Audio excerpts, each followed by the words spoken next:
Hello friends, तो आज हम हमारा चैप्टर 4 स्टार्ट करते हैं। तो हमारे चैप्टर 4 का नाम है factors, multiples and their properties. और आज मैं आपको थोड़ा सा हिंदी मीडियम और इंग्लिश मीडियम में भी कंपेयरिंग करना सिखाऊंगी कि हिंदी मीडियम और इंग्लिश मीडियम में क्या अंतर है। तो देखिए, यहाँ पर फैक्टर्स को हिंदी में गुणनखंड बोलते हैं, मल्टीपल्स को गुणज और उनके प्रॉपर्टी को बोलते हैं गुण। ठीक है, अब इसकी डेफिनेशन देख लेते हैं। तो गुणनखंड जो इंग्लिश में बोलते हैं फैक्टर्स। गुणनखंड की डेफिनेशन क्या है? कोई संख्या यदि दूसरी संख्या से पूरी विभाजित हो जाए, अर्थात कोई शेषफल नहीं बचता है, तब वहाँ दूसरी संख्या पहली संख्या का गुणनखंड या फैक्टर्स कहलाता है। जैसे 6 के फैक्टर्स या गुणनखंड 1, 2, 3 और 6।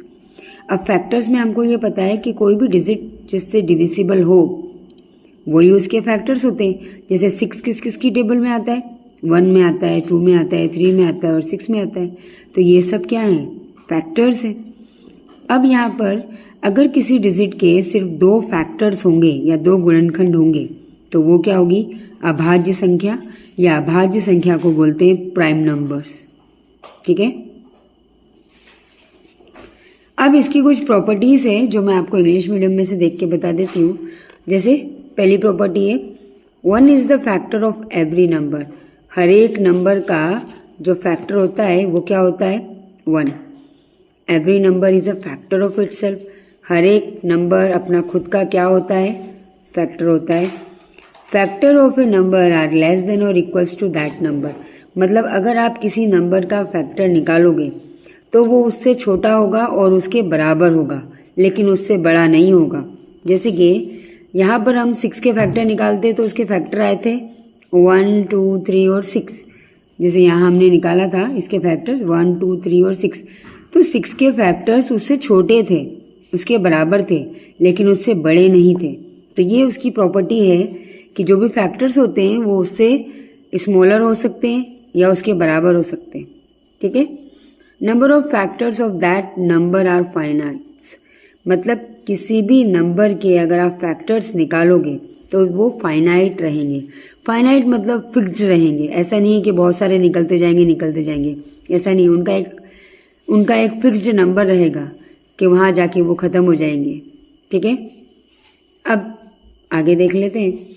यहाँ पर एक कॉमन फैक्टर का मतलब होता है, जैसे यहाँ पर 20 और 25 के हमने फैक्टर्स निकाले तो उसमें से जो कॉमन फैक्टर, जैसे 20 के फैक्टर 20 किस की टेबल से डिविजिबल हो सकता है?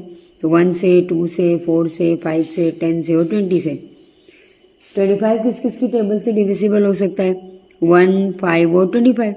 अब इन दोनों में जो कॉमन फैक्टर है वो क्या है? 1 और 5।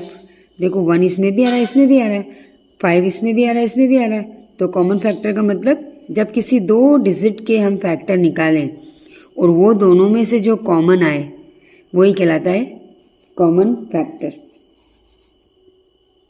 अब यहाँ पर कॉमन फैक्टर को बोलते हैं उभयनिष्ठ गुणनखंड।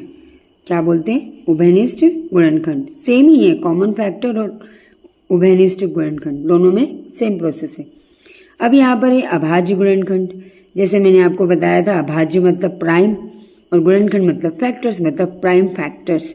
किसी भी संख्या के अगर आप फैक्टर्स निकालते हैं और वो प्राइम नंबर्स हों तो वही कहलाते हैं प्राइम फैक्टर्स। जैसे 18 के आपने फैक्टर्स निकाले, 18 के फैक्टर्स आए 2, 3, 3। मतलब हमें पता है 18 1 की टेबल में भी आता है, 2 की टेबल में भी आता है, 3 की टेबल में भी आता है, 6 की टेबल में आता है और 18 की टेबल में आता है। लेकिन यहाँ पर सिर्फ प्राइम फैक्टर की बात करें तो क्या है? 2 और 3। ठीक है, नेक्स्ट टॉपिक है मल्टीपल्स। और मल्टीपल्स को हिंदी में बोलते हैं गुणज। क्या होता है मल्टीपल्स? किसी संख्या से पूरी विभाजित होने वाली संख्याएं उस संख्या के गुणज या मल्टीपल्स कहलाती है। और इंग्लिश में A multiples of a number is the number obtained by multiplying it with other और सेम नंबर। मतलब किसी भी डिजिट का जो मल्टीपल्स होता है वो उसके किसी भी संख्या अदर संख्या से मल्टीप्लाई करने पर आता है, वो कहलाते हैं मल्टीपल्स। जैसे हमारे एग्जाम्पल के लिए हमने 5 को 1 से मल्टीप्लाई किया तो 5 आया, 5 को 2 से मल्टीप्लाई किया तो 10 आया, 5 को 3 से मल्टीप्लाई किया तो 15 आया। मतलब 5 की जो हम टेबल लिखते हैं वही उसके क्या कहलाते हैं, मल्टीपल्स। अधिकतर हम 10 तक ही टेबल लर्न करते हैं, लेकिन क्या आगे मल्टीपल्स नहीं होते हैं? आगे बहुत सारे मल्टीपल्स होते हैं, जितने चाहे आप उतने लिख सकते हो। करना क्या है, बस 5 को आप जिससे चाहो उससे मल्टीप्लाई करोगे और 5 के क्या आ जाएंगे, मल्टीपल्स आ जाएंगे। अब यहाँ पर 5 की प्रॉपर्टी दे रखी है। क्या प्रॉपर्टी है कि multiple of a number is greater than और इक्वल्स टू दैट नंबर। मतलब जो मल्टीपल्स होते हैं वो या तो उस नंबर से बड़े होते हैं या उसके बराबर होते हैं। अब फैक्टर्स में क्या था, फैक्टर्स में या तो उससे छोटे थे या उसके बराबर थे, लेकिन मल्टीपल में जस्ट ऑपोजिट है, या तो उससे बड़े होंगे नंबर्स या फिर उसके बराबर होंगे, वही कहलाते हैं multiples. Every number is a multiple of itself. मतलब हर एक नंबर का मल्टीपल खुद होता है। जो नंबर का आप मल्टीपल्स निकाल रहे हो वो खुद भी अपने नंबर का मल्टीपल होता है। जैसे 5, तो 5 अपने नंबर का खुद का मल्टीपल भी होता है, जैसे 5 बन जा 5। Every multiple of a number is exactly divisible by the number. और हर एक मल्टीपल उस नंबर से एग्जैक्टली डिवाइड हो सकता है, वही कहलाते हैं मल्टीपल्स। और number of multiples of a number are infinite. Infinite मतलब बहुत सारे लिख सकते हैं, अनंत।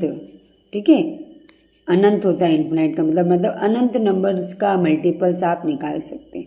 जैसे एग्जांपल के लिए यहाँ पर अगर फर्स्ट 5 बोला गया है 20 के 100 एंड 300 के बीच में, तो यहाँ पर देखो 20 के मल्टीपल्स तो लिखने हैं, लेकिन कौन से, 100 से लेके 300 के बीच के।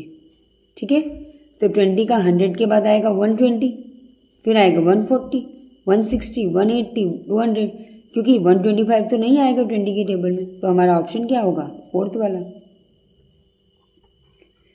उसके बाद आते हैं कॉमन मल्टीपल्स। कॉमन मल्टीपल्स मैंने आपको बता ही दिया है, उभय। अब कॉमन फैक्टर्स हमने पढ़े थे, लेकिन अब कॉमन मल्टीपल्स क्या होते हैं, उभयनिष्ठ गुणज। जैसे हमने 4 का टेबल लिया, 24 या 24 और 36 जैसे 4 की टेबल में आता है। पहले हमने क्या किया, common multiples of 24 and 36 sorry. अब कॉमन मल्टीपल के बारे में क्या देख रहे थे हम, कि जैसे 24 और 36 है, तो 24 की टेबल में भी 4 आता है और 36 की टेबल में भी 4 आता है, बस दूसरी संख्या अलग होती है। जैसे 6 की टेबल में 4 बार 24 आता है, 9 की टेबल में 4 बार 36 आता है। तो 24 और 36 का कॉमन मल्टीपल क्या है, 4 है।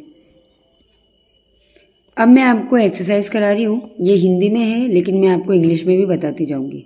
जैसे पहला है, एक अभाज्य संख्या के कितने गुणनखंड होते हैं। अभाज्य मतलब प्राइम नंबर, तो प्राइम नंबर के गुणनखंड मतलब फैक्टर्स। तो प्राइम नंबर के कितने फैक्टर्स होते हैं, तो हमें पता है कि प्राइम नंबर वो नंबर होते हैं जिनके सिर्फ 2 फैक्टर्स होते हैं, 1 और इटसेल्फ। तो इसका आंसर क्या आएगा, 2। 18 और 24 में उभयनिष्ठ गुणनखंडों की संख्या। उभयनिष्ठ क्या होता है, कॉमन फैक्टर। तो 18 और 24 के हमें कॉमन फैक्टर निकालने, तो ये आपको मैं सॉल्व करके बता देती हूँ। तो देखिए, जैसे मैं 18 के फैक्टर लिख लेती हूँ। 18 किस किस की टेबल में आता है, 1 में, 2 में, 3 में, 6 में और 9 में, 18 में। ठीक है, उसी तरीके से 24 देख लेते हैं। तो 1 में आता है 24, 2 में आता है, 3 में आता है, 4 में आता है, 6 की टेबल में आता है, 8 की टेबल में, 12 में और 24 में। अब इसमें से कॉमन क्या क्या है, 1 है, 2 है, 3 है, 6 है, बस। तो यहाँ पर हमारे कॉमन फैक्टर्स कितने हैं, 1 2 3 4। तो हमारा इसका आंसर क्या रहेगा, 4। ठीक है, नेक्स्ट 14 और 77 के बीच में 7 के गुणजों की संख्या। 14 से लेके 77 के बीच में गुणज होते हैं मल्टीपल्स, मतलब 7 की अगर आप टेबल लिखो तो 14 और 77 के बीच में कितने मल्टीपल्स आएंगे 7 के, वो बताने। तो देखिए, एक बार हम 7 की टेबल लिख लेते हैं। 7, 14, 21, 28, 35, 42, 49, 56, 63, 70 और ये मैंने 11 7 से 77 कर लिया। अब उन्होंने हमें बोला गया है क्वेश्चन में कि 14, मतलब इससे तो कोई मतलब नहीं है। 14 और 77, इसके बीच में कितने मल्टीपल्स हैं? तो 1 2 3 4 5 6 7 8। तो हमारा आंसर क्या आएगा? 8। 20 के गुणनखंड, गुणनखंड मतलब फैक्टर्स। गुणनखंड क्या होता है? फैक्टर्स होता है। तो 20 के क्या लिखने हैं हमको? फैक्टर्स। तो 20 हमारे किस किस की टेबल में आता है? 1 में आता है, 2 में आता है, 4 में आता है, 5 में आता है, 10 में आता है और 20 में आता है। तो टोटल कितने हो गए? 1 2 3 4 5 6। तो हमारे इस क्वेश्चन के फैक्टर्स कितने हैं? 1 2 4 5 10 20, मतलब डी वाला ऑप्शन है। 36 के फैक्टर्स, 36 के कितने फैक्टर्स होते हैं? तो 36 के फैक्टर्स निकाल दीजिए। 1 2 3 4 6 9, उसके बाद 12 18, फिर 18 के बाद आ जाएगा 36। तो कितने हो गए? 1 2 3 4 5 6 7 8 9। अब मैं आपको एक शॉर्ट मेथड भी बता देती हूँ 36 का फैक्टर निकालना। तो देखिए, पहले 1 से 36, ठीक है, 2 की टेबल में 36 आता है, तो 2 को अगर आप 18 से मल्टीप्लाई करेंगे तो 36 आ जाएगा।